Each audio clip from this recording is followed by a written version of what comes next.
Welcome to Starborn Saga. Get ready to witness humanity's greatest secrets unfold. Don't forget to like, subscribe and share your thoughts in the comments and keep up with our latest stories. Officer Jack Lucky Martinez stood dutifully at his assigned post in the Nexus-9 Intergalactic Detention Center, his expression hovering somewhere between stoic boredom and faint amusement. From his vantage point at the central junction of Cell Block Gamma, he could clearly see a cluster of newly arrived alien guards gathered near the far end of the corridor. They stood awkwardly close together, whispering nervously among themselves while casting frequent wide-eyed glances in his direction. This wasn't new. After 3 years on duty, Lucky had become entirely accustomed to this kind of reaction. Being the only human stationed at the facility had a way of making you the subject of hushed conversations and jittery sighs. His presence alone seemed to radiate an aura of imminent doom, or at least that's what the other species tended to assume. "Did you know they can survive multiple bone fractures?" one of the guards whispered, their semi-translucent antenna twitching with a mixture of awe and fear. "I heard they can regrow their outer shell," another chimed in, all 6 of their ocular membranes widening in exaggerated alarm. "Fingernails," Lucky muttered under his breath, not even bothering to correct them out loud anymore. "We regrow fingernails." As he casually shifted his weight from one foot to the other, the huddle of guards reacted as if he had drawn a weapon, scattering with the grace of startled space pigeons. Lucky sighed, checking his wristwatch set to Earth Standard Time. Of course, despite the entire facility running on galactic central chronocycles. With a resigned exhale, he mentally prepared himself for another thrilling rotation of being treated like the intergalactic equivalent of a soup. The truth was, Lucky hadn't exactly dreamed of ending up here. His original application was for a position as a mall cop in Phoenix, an unremarkable, earthbound career goal.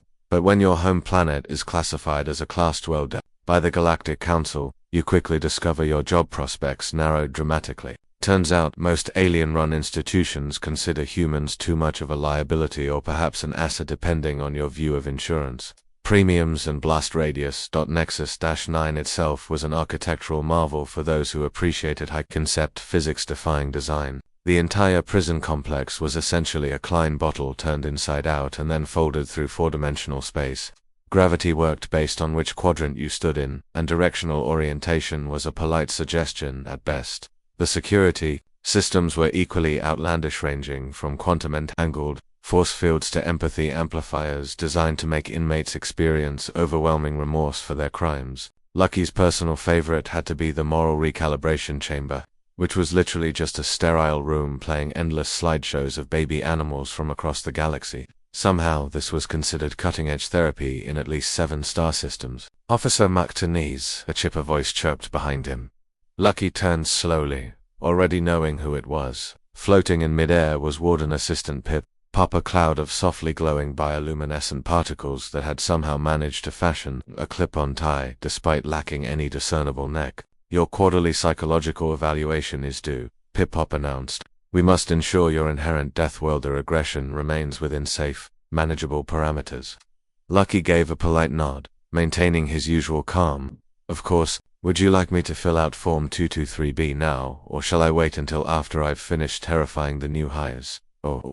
Pip-Pop's form flickered like a wind chime caught in a breeze. "Perhaps after your shift, when you're less human, I'll try to squeeze it in between my soul-devouring ceremony and leg day." Pip-Pop made a sound that might have been laughter, or perhaps a minor panic reaction. Either way, the nervous little cluster of particles floated off quickly. With another glance at his watch, Lucky began his patrol through the non-Euclidean corridors of the detention center. As he walked, he passed cells containing everything from a telepathic accountant convicted of tax fraud across 7 planetary systems, to a sentient cloud of dark matter who once tried to patent the concept of night. Then there was the hamster. Professor Squeeks, hyper-intelligent, charismatic, and possibly criminally insane, the rodent-sized mastermind, was busy scribbling what appeared to be advanced quantum equations in sunflower seeds. Again, Lucky made a mental note to flag another inspection of the contraband detection protocols. If math this complex didn't count as a weapon, it really should. 3 sectors classified calculus as a Class 2 hazard, and yet, something felt off. The quantum force fields crackled ever so slightly out of sync. The empathy amplifiers seemed to hum louder than usual, projecting waves of unearned guilt. Gravity in Section C had recently decided the ceiling made a better floor. Call it instinct. call it experience, call it deathworld or paranoia, but Lucky trusted his gut, and his gut was telling him that something was very, very wrong. A hamster starts giggling. You know the universe is about to have a bad day. Quantum chalk warning, the prison's AI announced in what it probably thought was a soothing voice. Human biological entity displaying elevated speed and aggression levels. Please remain calm and avoid eye contact, as this may be interpreted as a on their death world of origin. Oh, for crying out loud, Lucky muttered, skidding around a corner. I'm trying to stop a prison break, not challenge anyone to Prikus ritual combat. He arrived at the quantum physics lab just in time to see the door finish dissolving into a cloud of probability functions inside, where reality met theoretical physics and common sense went to die. Professor Squeeks sat atop a hastily constructed throne made of quantum processors and what appeared to be stolen cafeteria trays. Officer Martinez the hamster adjusted his tiny monocle with one paw while dramatically spinning in his chair with the other. I was wondering when the facility's token deathworld would arrive. I must say you're 7 seconds earlier than my calculations predicted.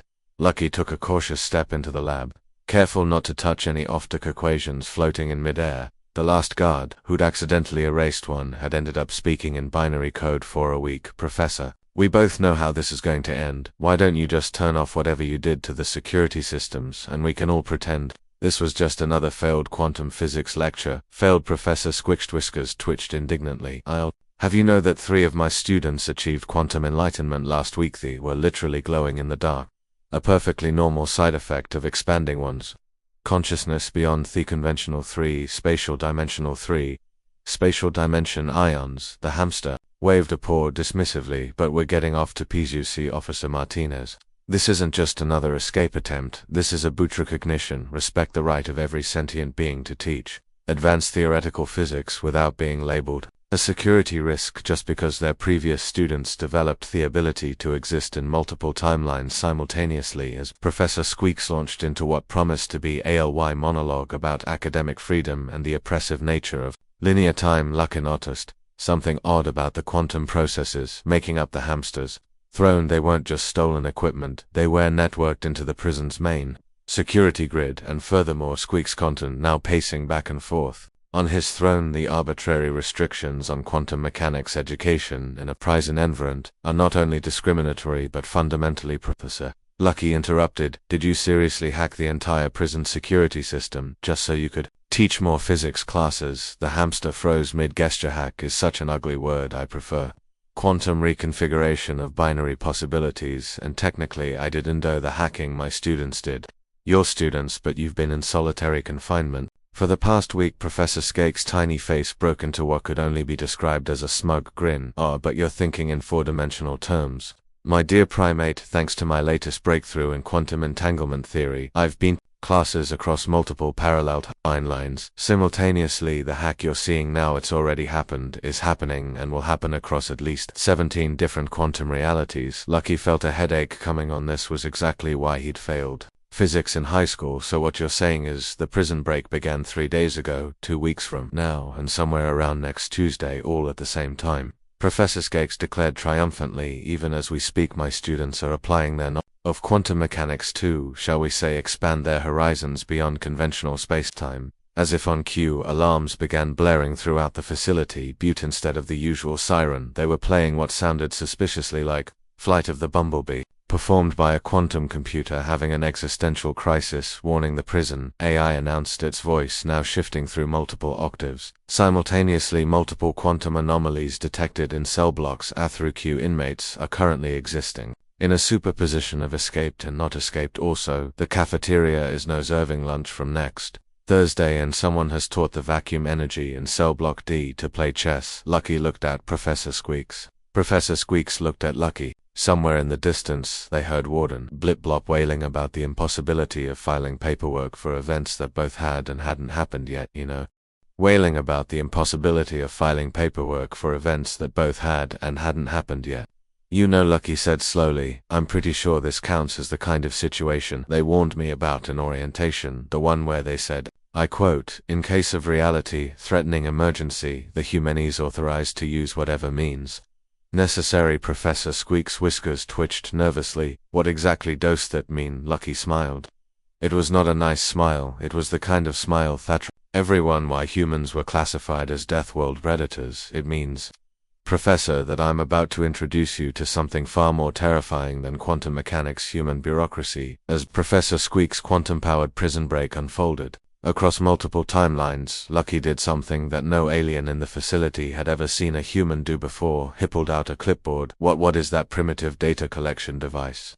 Professor Squeeks asked, his tiny monocle fogging up with concern. This Lucky held up the clipboard with its attached stack of papers. Oh, this is just form 47B emergency response portal for multi-dimensional incidents. You see, Professor, before I can officially respond to your prison break, I need to document it in triplicate across all affected timelines. The hamster's whiskers twitched. But that's impossible. The quantum fluctuations alone would. Section 1. Lucky began reading loudly, pacing the room with deliberate slowness. Please list all parallel universes affected by the incident, including, but not limited to, alternate timelines, pocket dimensions, and any realities where entropy runs backwards. Use additional sheets if necessary in their cells. Inmates who had been in the process of quantum tunneling through their walls suddenly found themselves snapping back to their original positions. The mere concept of having to fill out paperwork across multiple dimensions was causing the quantum probability fields to collapse. Imperator section 2. Lucky continued relentlessly for each affected relatiplies provide detailed documentation of the exact moment of divergence, including witness statements from all temporal duplicates.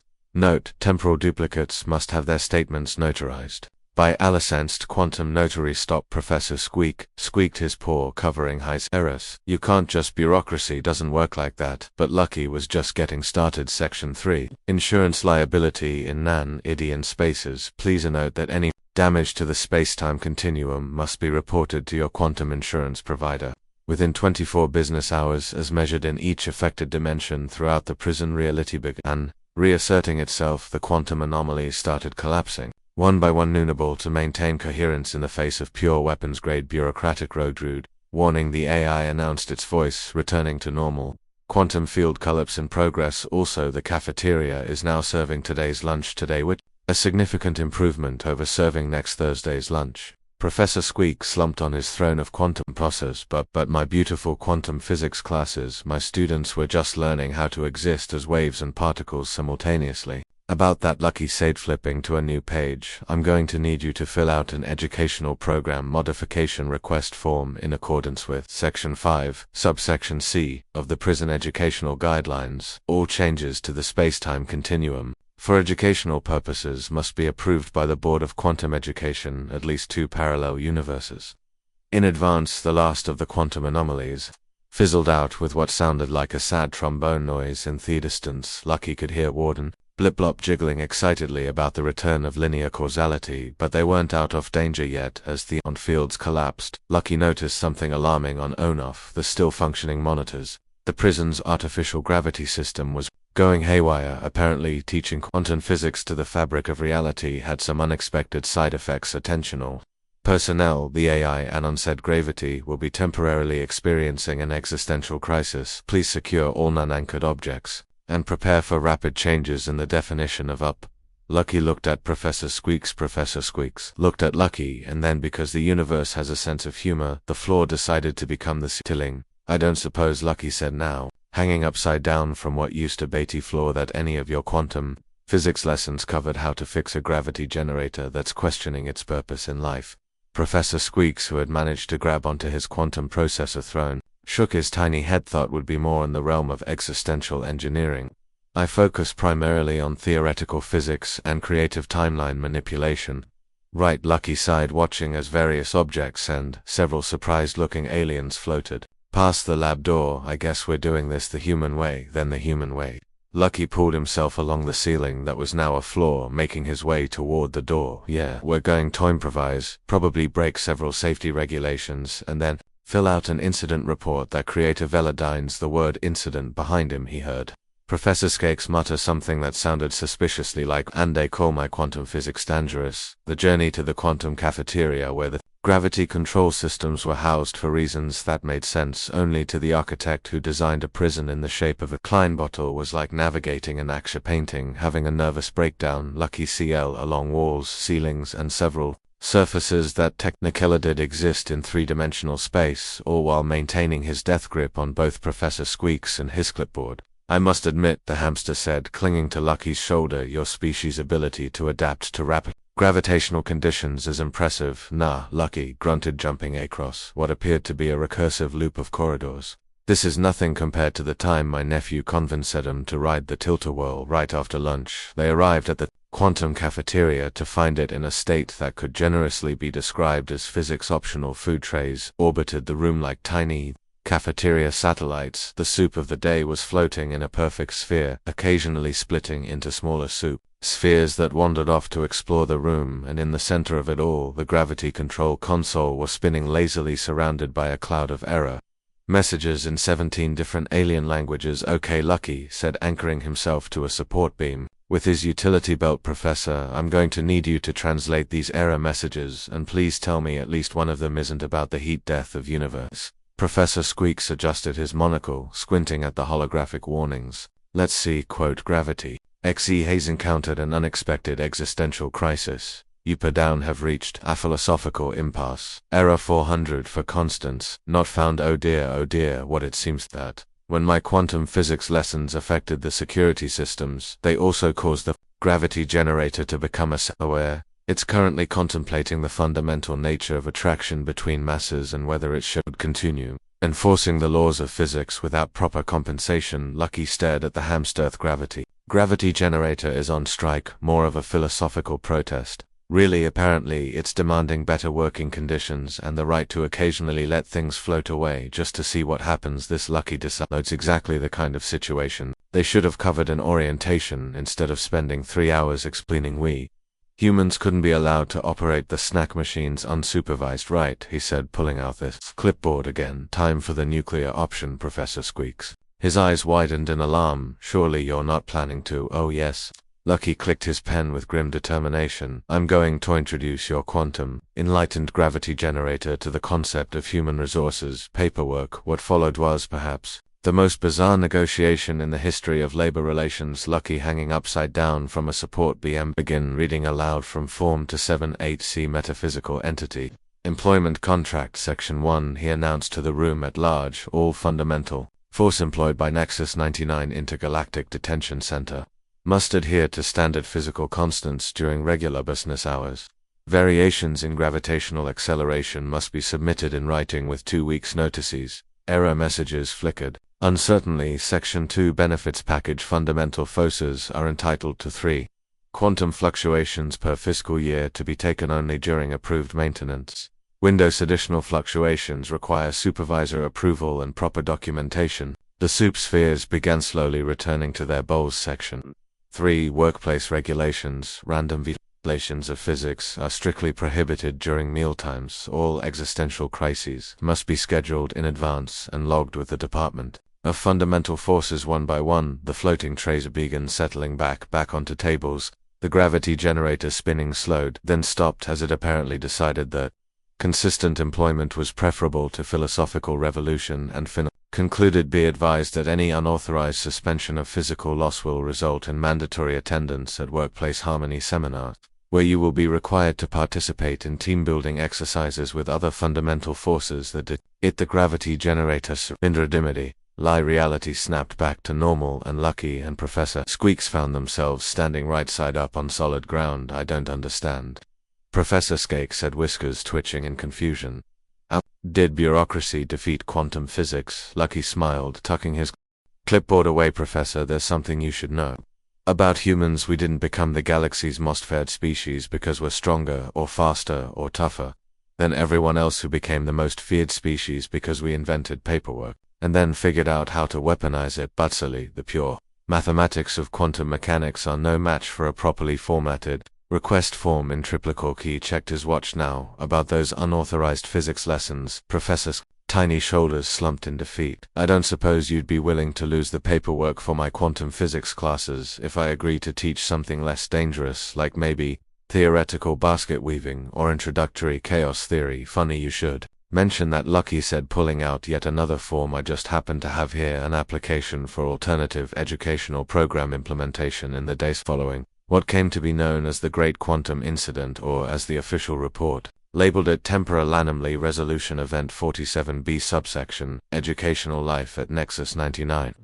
changed in several notable ways. First, Professor Squeeks was appointed as the official head of the newly established Department of Non-Reality Threatening Sciences, where he channeled his genius into teaching inmates about quantum physics through the safe medium of interpretive dance, his wave particle. Waltz became particularly popular among the gaseous entities. In cell block C2, the gravity generator received a formal employment contract complete with benefits and paid vacation days. It still occasionally made things float during its lunch break, but now it filed the proper paperwork first. But the biggest change came in the form of a new prison policy handed down directly from the Galactic Council itself. Lucky found out about it during his next meeting with Warden Bliplop in the Administrative Nebula Officer Martinez. The gelatinous warden burbled excitedly, their form rippling with barely contained bureaucratic glee. Your handling of the quantum physics incident has led to a revolutionary breakthrough in correctional facility management. If this is about the paperwork, I already apologized for using Earth standard forms instead of Galactic Stan. No, Bliplop wobbled dismissively. The Council has reviewed your methods and reached an unprecedented conclusion.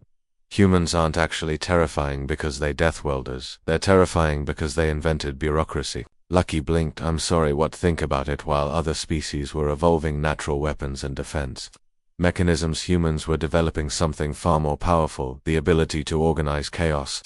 Through endless forms and procedures, your species took the fundamental uncertainty of the universe and decided to make it fill out registration papers. That's not exactly. The Council has already issued new guidelines. Bliplop continued, extruding several tentacles worth of documents. All prisons in the galaxy will now be required to employ at least one human in their administrative department. Your species' natural ability to weaponize paperwork is simply too valuable, Toynia. And so, in a twist that not even quantum physics could have predicted, humans went from being feared as strategy deathworlders to being feared as savage deathworlders who could also file taxes across the galaxy. Prison wardens began recruiting humans not for their strength or durability, but for their intimate knowledge of bureaucratic procedure and their ability to quell riots with the mere threat of filling out incident triplicate in triplicate. As for Lucky, he received a promotion to head of security and paperwork implementation, a position specifically to harness what the Council called his species' terrifying mastery of administrative warfare.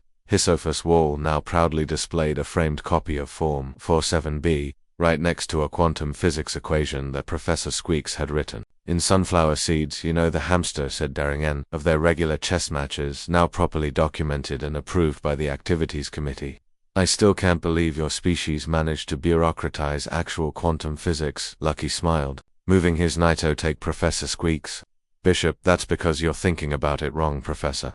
You see, quantum physics says that everything exists in a state of probability until it's observed. But bureaucracy says nothing exists until it's been properly documented, filed and approved in triplicate. And which one is more powerful? Well, Lucky said, pulling out his trusty clipboard, I'd tell you, but first you'll need to fill out a request for philosophical discussion. Form. The professor's horrified squeak could be heard all the way in the administrative nebula, where Warden Bliplop was busy updating the prison's official species 3 assessment rankings under humans. They added a new category warning approach, with extreme caution, known to respond to any situation with overwhelming bureaucratic force. The only species in the galaxy that considers paperwork a weapon of mass destruction, and that, dear readers, is Whito. This day, every maximum security prison in the galaxy keeps at least one human on staff, not because we're tough, but because we're the only species crazy enough to look at the fundamental chaos of the universe and say, you know what, this needs a really good filing system. Themed note: this document has been properly filed in accordance with Galactic Literary Standards, Form 89C Humorous Narrative Submissions, Subtype Humanities. Weird quirks or temporal paradoxes created during the telling of this story have been properly documented and archived.